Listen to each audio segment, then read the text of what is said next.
నమస్తే, welcome to మనం TV. నేను మీ పవన్ బేస్వాడ. మీరు ఇంటర్స్టెల్లార్, ఫ్లైట్ ప్లాన్ వంటి సినిమాలు చూసారా? అందులో టైం ట్రావెల్ చేసి విమానాలు వేరే ఇయర్కు వెళ్తూ ఉంటాయి. సేమ్ టు సేమ్ ఇలానే రియల్ లైఫ్లో కూడా ఒకటి జరిగింది.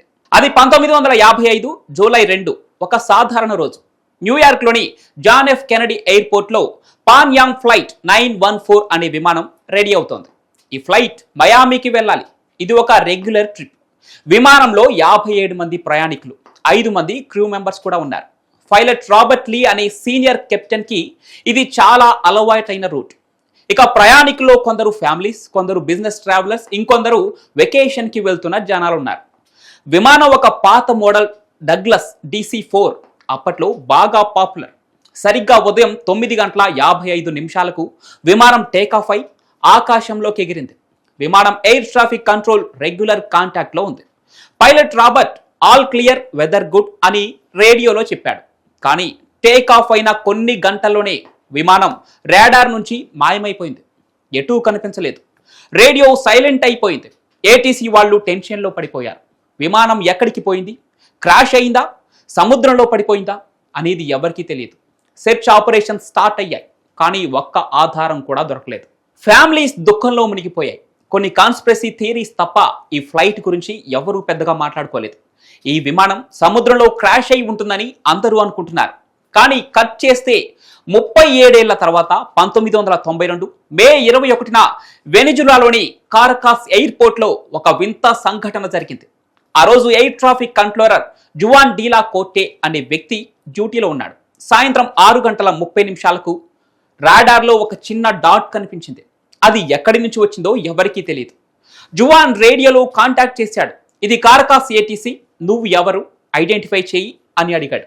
అవతలి నుంచి ఒక కంగారు వాయిస్ వినిపించింది. మేం పాన్ యాంగ్ ఫ్లైట్ 914 న్యూయార్క్ నుంచి మయామికి వెళ్తున్నాం అని చెప్పి మేం ఎక్కడ ఉన్నామని అడిగాడు. అంతే, జువాన్ షాక్ కు గురయ్యాడు. పాన్ యాంగ్ ఫ్లైట్ 914 అది ఎప్పుడో 1955లో మాయమైన విమానం కదా అని కంగారుగా చెప్పాడు. దీంతో పాటు ఇది కారకాస్, వెనిజులా, ఇవాళ మే 21, 1992 అని కూడా చెప్పాడు. అంతే, అవతల నుంచి సైలెన్స్. పైలట్ రాబర్ట్ లీ ఒక్క క్షణం ఏమీ మాట్లాడలేదు. 1992 ఆర్ యు సీరియస్ అని అడిగాడు. జువాన్ విమానాన్ని ల్యాండ్ చేయమని తెలిపాడు. ఆకాశంలో నుంచి ఒక పాత డగ్లస్ DC-4 విమానం కనిపించింది. అది 1950ల స్టైల్లోనే ఉంది. రంగు కాస్త షేడ్ అయినట్లు, కానీ బాగానే ఉంది. విమానం రన్వేపై ల్యాండ్ అయ్యింది. ఎయిర్పోర్ట్ స్టాఫ్ అంతా షాక్లో ఉన్నారు. ఇది ఏ విమానం, ఎక్కడి నుంచి వచ్చింది? గ్రౌండ్ క్రూ వెళ్ళి చూస్తే విమానం తలుపు తెరుచుకుంది.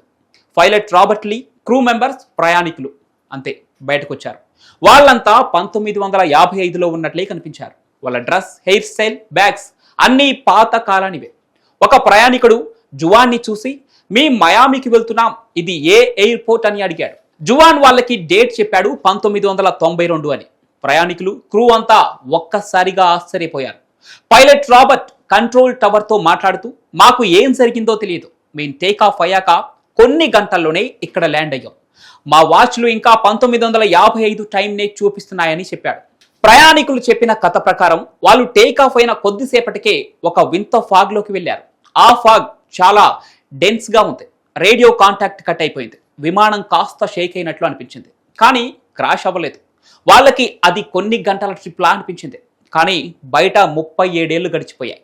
వాళ్ళ బ్యాగ్స్ లో 1955 నాటి న్యూస్ పేపర్స్, టికెట్స్, డబ్బులు ఇలా అన్ని అలాగే ఉన్నాయి. ఎయిర్పోర్ట్ స్టాఫ్ ఆ విమానాన్ని చెక్ చేస్తే ఇంజన్ బాగానే ఉంది. ఫ్యూయల్ ట్యాంక్ ఇంకా హాఫ్ ఫుల్ గా ఉంది. విమానం బాడీ కాస్త పాతగా అనిపించినా ఎక్కడా డ్యామేజ్ కూడా అవ్వలేదు. ఇది ఒక టైం మెషిన్ లా అనిపించింది. కానీ ఎలా సాధ్యమైంది?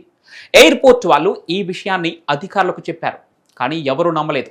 ఇంతలో పైలట్ రాబర్ట్ సడన్ గా కంట్రోల్ టవర్తో, మేమిక్కడ ఉండలేం, మాకు ఏం జరిగిందో తెలియదు, కానీ మేం వెళ్తున్నాం అని చెప్పాడు.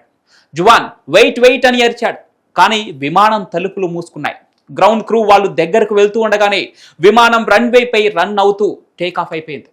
జువాన్ రాడర్లో చూస్తూ ఉంటే అది మళ్ళీ మాయమైపోయింది. ఎక్కడికి వెళ్ళింది ఎవరికీ తెలియదు. ఎయిర్పోర్ట్ స్టాఫ్ ఈ సంఘటనను రిపోర్ట్ చేస్తే అధికారులు ఇది జస్ట్ హెల్యూసినేషన్ అని కొట్టుపారేశారు. కానీ జువాన్ ఆ విమానాన్ని చూశాడు, వాళ్ళతో మాట్లాడాడు.